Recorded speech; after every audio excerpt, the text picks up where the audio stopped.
Ahora es un gran placer presentar al doctor Rodrigo Rial, el presidente del capítulo español de Flebología y Linfología y además ahora nuestro representante de todos, incluso de nosotros también, en la OIP como vicepresidente.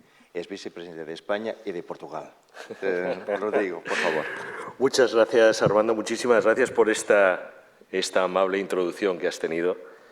La verdad es que es verdaderamente un placer poder compartir con vosotros esta sesión. Todo el mundo ha trabajado en este congreso, todo el mundo ha hecho alguna presentación y dices, bueno, ¿y Rodrigo se va a librar?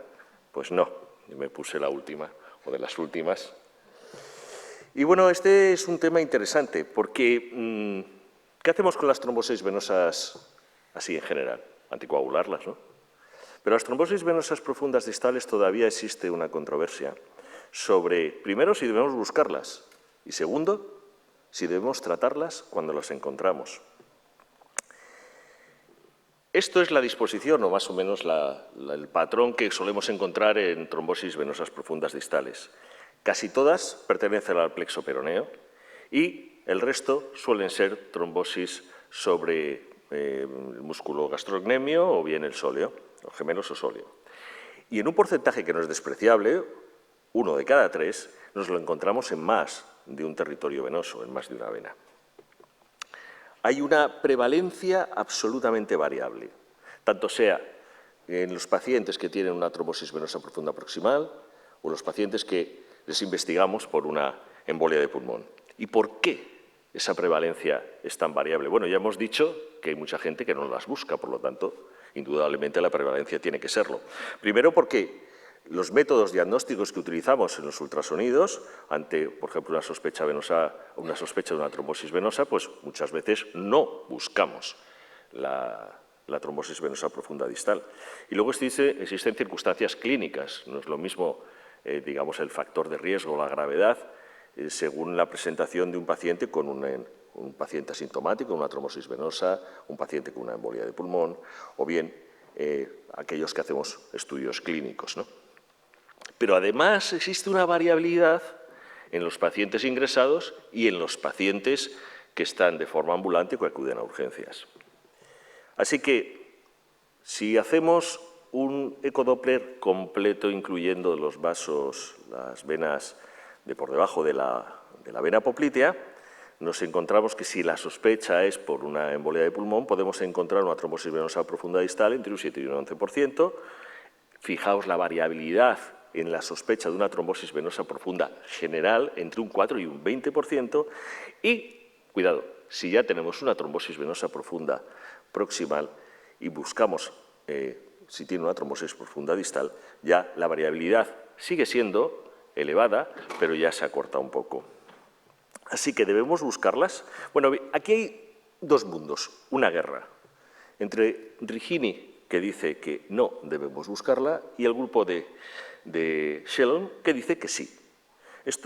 Fijaos que son artículos del año 2007, pues estos artículos han marcado, y los estudios posteriores, como el Cactus, han marcado nuestra forma de actuar en las trombosis venosas profundas distales.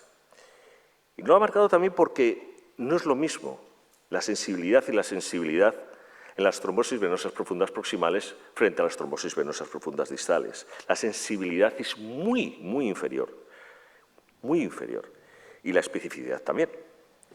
Así que, si me permitís que resuma los estudios que se han realizado, el riesgo a los 3 meses de los pacientes no tratados con una trombosis venosa distal está en un 0,3%. Así que, si las buscamos, reducimos un 0,3%, ¿eso merece la pena? Bueno, lo que dice la guía CHEST, y ha ido evolucionando desde desde la AT9 en el año 2012, posteriormente el primer update en el año 2016 y este último update, que dice que si hemos escrito una trombosis venosa profunda proximal, el D-dímero es negativo y hay baja probabilidad, no tenemos que hacer nada más. Pero si el D-dímero es positivo y la escala que utilicemos, la Wells de forma habitual, tiene unos scores elevados y no encontramos trombosis venosa profunda, hay que repetirla a la semana. Pero, además, dice que, claro, esto nos va a producir también una gran cantidad de falsos positivos y que puede hacer que los pacientes les anticoagulemos sin motivo. Sin embargo, la guía europea cambia su forma de ver esto con respecto a la guía CHEST. Y en el grupo 3 que nos interesa, una escala de probabilidad elevada y un dedímero elevado, dice que sí, que tenemos que buscarlas. Tenemos que hacer un ecodoppler completo incluidos los vasos distales, tan solo en aquellos pacientes en los que tienen o bien una escala de probabilidad elevada o bien un dímero D elevado. En esos pacientes nos quedamos con la compresión en los 4 puntos. Bueno, ahora ya les hemos encontrado y las tratamos. Bueno, pues aquí tenemos el resumen de cómo son estas trombosis venosas profundas distales. Tiene una extensión proximal que varía entre 1 y 5,7%, es decir, las encontramos y pueden progresar. Tienen una tasa de recurrencia 4 o 5 veces menos que la proximal, pero bueno, existe.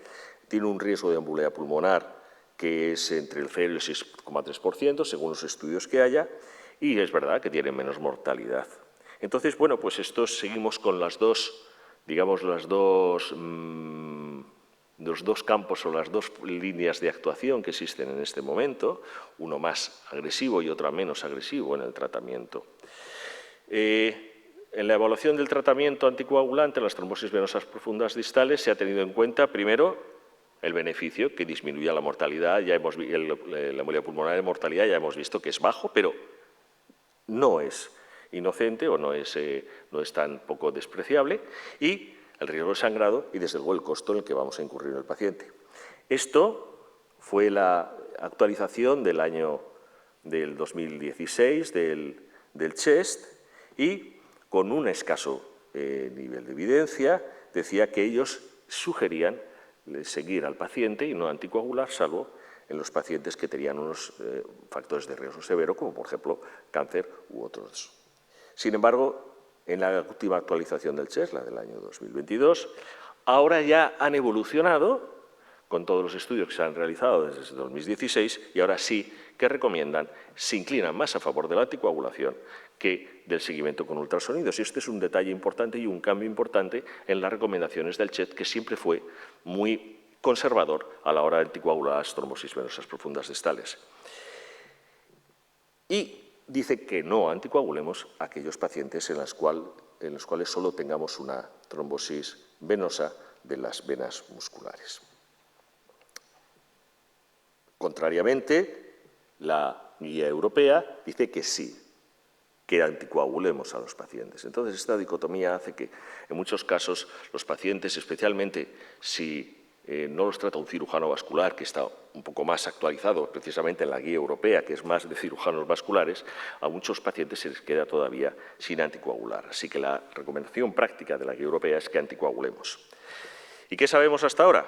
Pues que es verdad que en ciertos casos la búsqueda de la trombosis venosa profunda distal pues puede no realizarse, especialmente aquellos pacientes que no tienen unos grandes factores de riesgo y que no tienen un dímero D muy elevado, que no tienen unos scores altos para la trombosis venosa. Y en aquellos pacientes que no tenemos mucho riesgo con factores de extensión, que no tenemos factores como, por ejemplo, locales o momentáneos que hayan producido eso, que no son muy sintomáticos, podemos continuar haciendo un seguimiento con ecodoppler al cabo de una semana. Pero para el resto, anticoagulación. Muchísimas gracias.